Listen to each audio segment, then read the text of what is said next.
आप business news track करते हो तो आपने ये जरूर नोटिस किया होगा कि आरबीआई ने रेट हाइक कर दी है।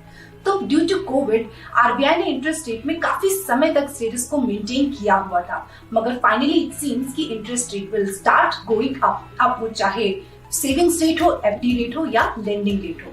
तो इस रेट हाइक का आपके इन्वेस्टमेंट पे क्या इम्पैक्ट होने वाला है, आज का वीडियो इसी बारे में है। मैं हूँ अपराजिता और आप देख रहे हैं कुबेरा यूट्यूब चैनल। इसके पहले कि हम इंटरेस्ट रेट्स की बात करें, don't forget to subscribe to our YouTube channel and hit the bell icon to keep receiving new video notifications.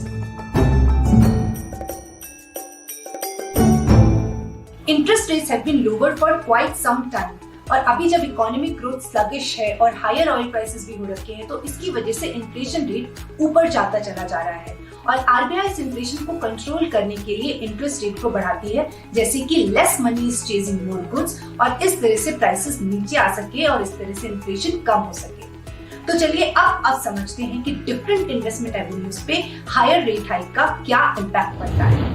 First, fixed deposits. जब भी आरबीआई रेट हाइक करती है तो उसके बाद बैंक्स भी अपना एफडी रेट को बढ़ा देता है, मगर अभी कुछ टाइम से ऐसा ऑब्जर्व किया जा रहा है कि जब भी आरबीआई रेट हाइक करती है तो उसके बाद लेंडिंग रेट तो बैंक तुरंत बढ़ा देते हैं, मगर इस रेट का ट्रांसमिशन टुवर्ड्स डिपॉजिट रेट्स वो काफी डिलेड होता है। बट स्टिल बी अश्योर्ड, अगर आरबीआई ने रेट हाइक किया है तो आपका एफडी रेट भी सूनर देन लेटर जरूर ऊपर जाने लगेगा। Second, debt mutual funds. When we are heading into a rising interest rate regime, तो ऐसे टाइम पे डेट म्यूचुअल फंड्स काफी अट्रैक्टिव हो जाते हैं, मगर सारे डेट फंड्स अट्रैक्टिव नहीं होते। तो जो लॉन्ग ड्यूरेशन फंड्स होते हैं जैसे कि गिल्ड फंड्स, उन पे रेट हाइक का नेगेटिव इम्पैक्ट पड़ता है। तो अगर आपने लॉन्ग ड्यूरेशन फंड्स में पैसा डाल रखा है तो आपको वहां से सही समय पे एग्जिट कर लेना चाहिए। और अगर आप short term to medium duration funds में इन्वेस्टेड हो तो आपके लिए डरने की बात नहीं है। तो इस सिनेरियो में अगर आप फ्रेश इन्वेस्टमेंट करना चाहते हो, then do consider short to medium duration funds. Third, equity mutual funds और स्टॉक्स।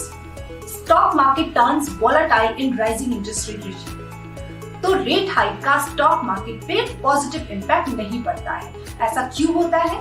क्योंकि जो भी लिस्टेड कंपनीज होती हैं उनकी बोरोइंग कॉस्ट बढ़ जाती है और इस वजह से उनके मार्जिन हिट होते हैं। तो इसीलिए राइजिंग इंटरेस्ट रेट सिनेरियो में आपको डेट फ्री कंपनीज पे फोकस करना चाहिए, जैसे कि जिन कंपनीज का डेट बर्डन ही नहीं होगा तो उनके पास इंटरेस्ट रेट हाइक होने का भी इम्पैक्ट नहीं पड़ेगा। इसके अलावा आपको हाई डिविडेंड यील्ड देने वाली कंपनीज में इन्वेस्टमेंट करना चाहिए, and you should also focus on companies who can easily pass on rising prices to consumers, जैसे कि FMCG सेक्टर। तो अगर FMCG सेक्टर के मार्जिन्स इम्पैक्ट होते हैं तो वो इजिली प्राइसेस को पास ऑन कर सकती है कंज्यूमर्स को, और इस तरह से अपने मार्जिन्स को सिक्योर कर सकते हैं। Fourth, small saving schemes. Small saving schemes such as EPF, PPF, Sukanya Samriddhi scheme, senior citizen saving scheme, ये सारी स्कीम का जो इंटरेस्ट रेट है उसके ऊपर जाने की पॉसिबिलिटी बढ़ जाती है जब आरबीआई रेट हाइक करती है। तो ये जो स्मॉल सेविंग स्कीम होती है इनके इंटरेस्ट रेट को क्वार्टरली रिव्यू किया जाता है और next review will take place in July. So let's see if interest rate will go up or not.